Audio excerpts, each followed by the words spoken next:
Good day to you. Today I want to speak to you about the forsakenness of man. Why does man feel inside in himself that there's no hope, that things will end up not too well? What is this sound going on inside? I want to suggest to you that it started with the first son of the human family. His name was Cain. This is what he said.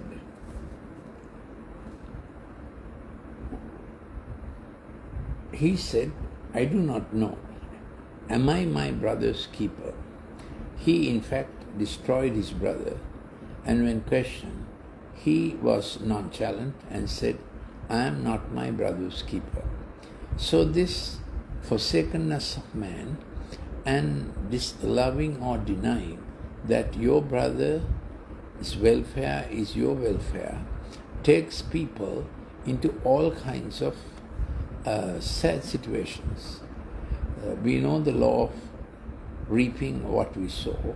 So how do we ensure that we sow well, that we will reap well? It's a principle that only humankind, Homo sapiens, practice, that we do agriculture, we sow and wait for a harvest, whereas the animal kingdom functions on grabbing their food wherever they can. So this thing about, I do not know, am I my brother's keeper? I cannot care less, a kind of attitude. Then he was asked, what have you done? The voice of your brother's blood is crying to me from the ground.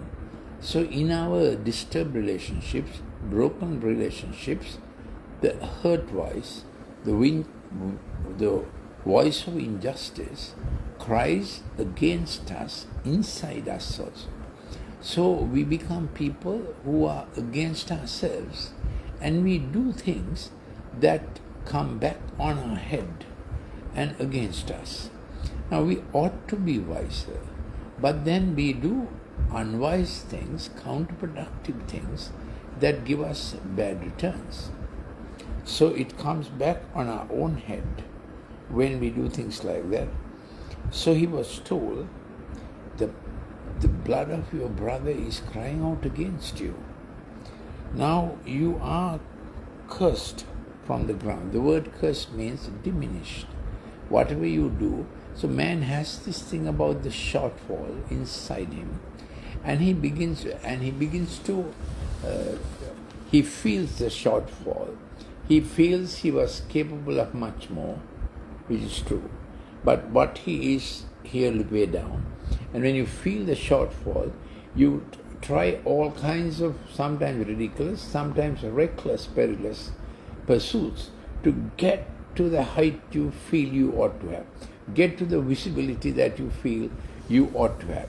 So then people will do drastic things, spectacular things, dangerous things, immoral things, just to get the attention, visibility, to get the shortfall.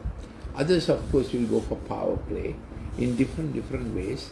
You are trying to get a shortfall of what has diminished. So here we see the voices that cry against us. The forsakenness of man is my theme. Things that cry against us in our own background, in our memories, to a brother's blood crying out against us. 3, the diminution. We are aware that we were capable of more, but it's as if we have settled at a ceiling, something sealed us way below what we could have been. So this cries out in us. Then when you cultivate the ground, it will no longer yield its strength. We have loss of strength, loss of potential.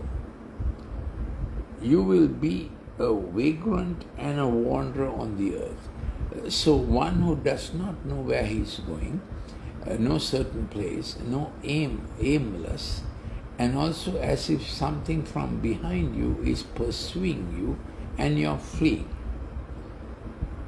my punishment is great, but actually it was mitigated because he killed his brother.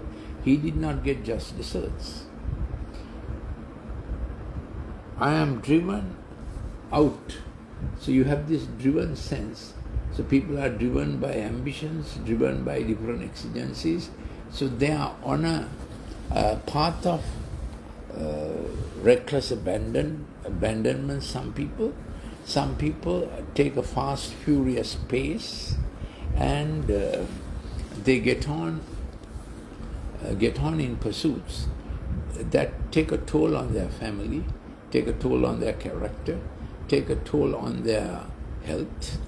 So I tell this story. There were five lamps, and the one who was making, the potter said, I like to make 5 lamps to be lit up with a wick and filled with oil and to shine the flame.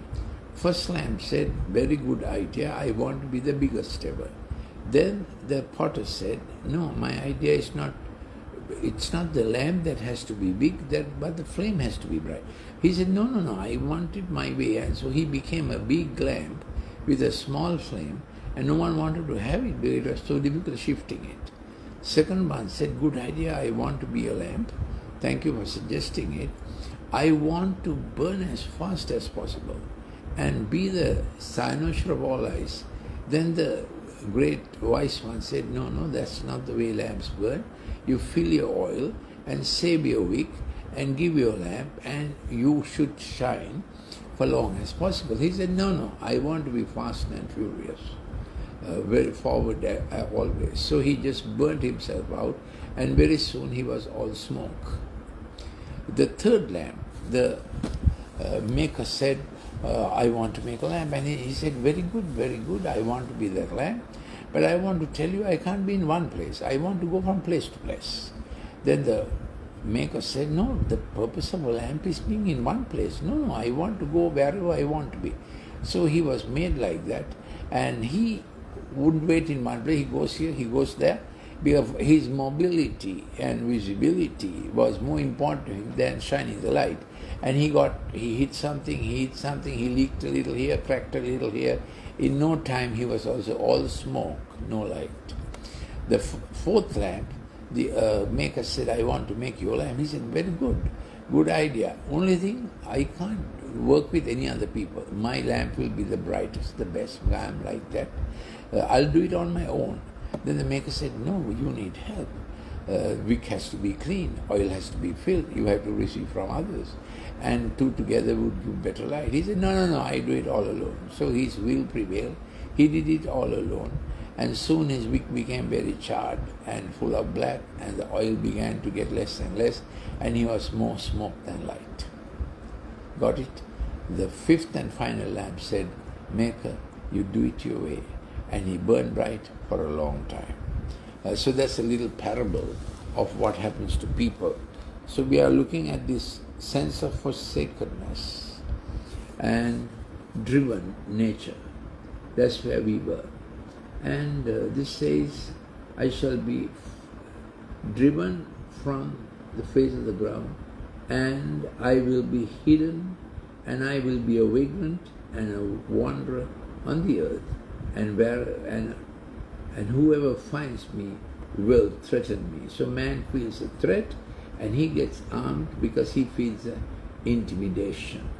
And he also said, I don't know where I am going, how do I find my way? So when the Good Shepherd came, the owner of all lambs, so our life is like a lamp. So we have a measure, and we are given resources to fill it, and we are given a call of God to become a doctor or a teacher. I am Dr.Lalith Mendis, so it may be a teacher or whatever, that we are entrepreneur, housewife, whatever you are called to be. And that's so you have your life, you have your resources that you get from parents or wherever, and that week is that your usefulness to society and how you show that God was good to you. So that's the story. The forsakenness of man is how he misses all these vital things, that he was made for a good purpose. He feels there are things crying out against him. He feels competition is a must. He feels survival of the fittest is the only way to go. So these are things that have come on. Many people don't know that Karl Marx wrote his Das Kapital in 1859, he published it, and Darwin published his Origin of Species in 1859. Darwin sent a copy before publishing to Karl Marx, asking his opinion. Karl Marx thought it's pretty useless, and Karl Marx didn't think there was any science in it. And that same year, 1859, the sun let out such a big solar flare, it's called the Carrington effect, all transatlantic telegraphic communication disrupted for some length of time, as if the sun protested about the folly humankind was trying to get into. So this forsakenness was breached when our Good Shepherd took our life on earth for 33.5 years, out of which 30 years were hidden, 3.5 years were public, and on the cross when he was dying, he said, I have taken up all forsaken. That's how he responded. And he also said, Father, forgive them, but they do not know what to do. So check out this sense of inward forsakenness, as if you are disconnected from the best God has for you. That's the forsakenness. You feel as if you have to do it all by yourself. You feel as if your brothers are against you. If that is you, you can always ask this good Savior to come to you, come into you, and lead you from forsakenness to belonging, from fear to being loved, from nakedness to well covered. And this, everyone is invested with generous and good giving by God the Father. And He wants to work with us to bring it to a complete gift. When you are completing your gift in every season of life, you are a benefactor. You not only got what you got as resources, you develop and you become a giver, and you live the principle, it is more blessed to give than to receive. Of course you will receive. So your journey in life is from generous receiving from God to becoming a benefactor yourself. And it says, this every good giving and every perfect gift comes from the Father of light, in whom there is no shadow of turning or change. That's how He will work with you consistently. When you feel forsaken, He will still be there for you. When you feel that inward cry of hopelessness and rundown, He will say, let me crown you with loving kindness and mercy, that you will never feel run down. I will redeem you. Redeem has the context of something that went to mortgage and mortgaged at a lower price than its real worth. Someone paid the price and redeemed. That's what Jesus Christ did on the cross. Paid the price and redeemed. Now He lives to take up His life in us. That's His offer. I laid down my life for you. Can I take up? And I took it back so that I can live my life for you. This is the promise. Please consider it when you hear that forsakenness inside you. Before you get driven to desperation, let's trust this Savior who can do it for us. If you want any more Science and Reason clips, this is my 750th. You can send a WhatsApp to 074-211-5011, or you can also download my app, Golden Nuggets, from App Store or from Google. Thank you for listening. We'll meet again with another broadcast.